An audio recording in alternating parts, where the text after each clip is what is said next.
একটা কথা বলতে চাই, এই মমতা সরকার বা টিএমসি সরকার যখন কলকাতার বুকে বড় বড় র্যালি করে তখন কিন্তু এই ট্রাফিকের গার্ডের পুলিশরাই, এরাই ওয়েস্ট বেঙ্গল পুলিশরাই কিন্তু ওই রাস্তা হাত ধরে পাবলিককে সরিয়ে দেওয়া হয়। বাসগুলোকে অনেক দূর দিয়ে ঘুরে ঘুরে আসতে হয়, সেই বেলায় কিন্তু আমাদের ট্রাফিকের সমস্যা হয় না।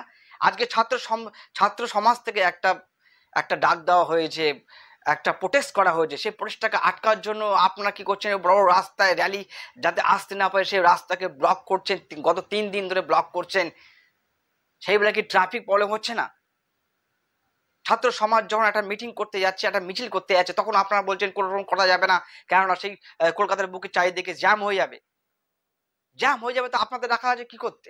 শুধু মমতা সরকারের পিছিয়ে পিছিয়ে ঘোরবার জন্য? বলুন তো আপনারা। পুলিশের মেরুদণ্ড অলরেডি দিনের পর দিন খোকলা হয়ে যাচ্ছে, মেরুদণ্ড ভেঙে যাচ্ছে, বেঁকে যাচ্ছে। কেন যাচ্ছে? এই একমাত্র ব্যক্তির জন্য যে আমাদের ওয়েস্ট বেঙ্গল সরকারকে চালাচ্ছে, পুলিশকে পায়ের তলায় রেখে দিয়েছে, যা ইচ্ছা তাই করাচ্ছে। নিজে যখন র্যালি করছে তখন চারিদিকে পুলিশ নিয়ে হওয়া করে চলছে। মানে এই পুলিশ বাবুরা আরো দু তিনটে কথা বলছে, সেগুলো আপনারা জেনে নিন। সেদিন বলছে পারমিশন দেওয়া হচ্ছে না এর জন্যই যে বড় ছাত্র সম্মেলন আছে, এর জন্য কোনো পারমিশন দেওয়া হবে না। আরে স্যার, আপনি তো পারমিশন দেননি। ওই আমাদের ছাত্র সমাজ যে আন্দোলন ডেকেছে সেই আন্দোলন কিন্তু আপনি পারমিশন দেননি, তো আপনার টেনশন কিসে আছে? আপনি আমাদেরকে বলছেন যে এই 27 তারিখ ছাড়া এবং নবান্ন যে সেন্সিটিভ এরিয়া আছে সেই এরিয়া ছাড়া আপনি আদার্স কোথাও গিয়ে আপনি মিছিল করুন, আমাদের কিছু আপত্তি নেই। আমরা সুপ্রিম কোর্ট হাইকোর্টের যে আইন আছে, সুপ্রিম কোর্ট বা হাইকোর্টের যে আইন আছে, সেই আইন মেনে আপনাদের আমি পারমিশন দেবো, আপনার র্যালি করবেন।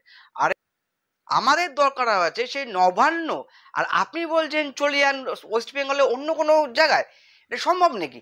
আমাদের কোশ্চেন করার জায়গা হচ্ছে নবান্ন, তাই আমরা নবান্ন যাচ্ছি না। আপনি স্যার বলছেন নবান্ন যাওয়া যাবে না, ওখানে সেন্সিটিভ এরিয়া আছে তাই সেখানে যাওয়া যাবে না, এর জন্য আমরা কাউকে পারমিশন দিচ্ছি না।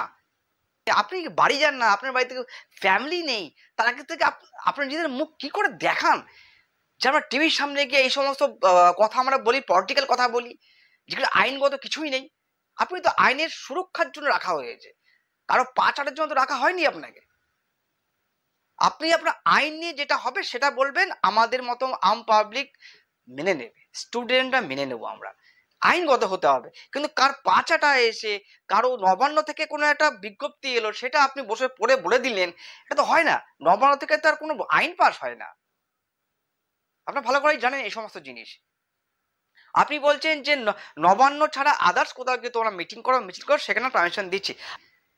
আরে স্যার, আমার পেটের ব্যথা আছে তো আমাকে ওষুধ খেতে হবে, তাই না স্যার? আমার যে কাশি হয় তো আমাকে কাশি সিরাপ খেতে হবে। স্যার আপনি কি স্যার বলছেন না, আপনি বলছেন যে নবান্ন যেখানে অভিযান আছে সেখানে করা যাবে না, আপনি ওয়েস্ট বেঙ্গল আদার্স জায়গায় করো। এই সমস্ত আপনি কোথাকার লজিক দেখাচ্ছেন আমাদেরকে? আমাদের ছাত্র সমাজকে আপনি আটকে রাখতে পারবেন না। আপনি যত বড় বড় খুঁটি গাতুন না কেন অল ওভার মেন রোডে, আমরা কিন্তু ঠিক আসবই 27। এই ছাত্র সম্মেলন কিন্তু অবৈধ বলেনি, বলেছে একটা গণতান্ত্রিক দেশ এই ছাত্র সম্মেলন করা যেতে পারে। সেখানে দাঁড়িয়ে সুপ্রিম কোর্ট বা হাইকোর্ট কিন্তু আজ পর্যন্ত কিছু বলতে পারলো না। আপনারা কি পুলিশ? আপনারা কি সেই মমতা ব্যানার্জির কথা মতন চলছেন, নাকি আইনভাবে আপনারা চলবেন? আপনারা যেভাবে বলুন তো আমাদেরকে। আপনারা যদি আইন মেনে চলেন, কিন্তু আপনারা কিন্তু অবশ্যই আমাদেরকে প্রোটেস্ট করে যেখানে র্যালি করা দরকার সেখানে কিন্তু করতে দেবেন আমাদেরকে। এটা কিন্তু আমাদের গণতান্ত্রিক দেশে কিন্তু এটা কিন্তু আইন আছে, যেখানে সুপ্রিম কোর্ট হাইকোর্ট থেকে শুরু করে সবাই কিন্তু এটা বলে রেখেছে। এই জন্য কিন্তু আমাদের এই ব্যাপারে ওরা কোনো মন্তব্য করতে চায়নি, বলেছে যে স্টুডেন্টরা এই মিছিলটা করতে পারে, তাদের এটা ন্যায় অধিকার আছে। যাই হোক বন্ধুরা, আমরা যাচ্ছি কালকে 27 তারিখ নবান্ন অভিযান। অবশ্যই সবাই আসবে, সবাইকে কিন্তু আমরা বারবার জানাচ্ছি অবশ্যই সবাই আসবে, তবে শান্তি শৃঙ্খলা বজায় রাখার দায়িত্ব কিন্তু নিজেদের।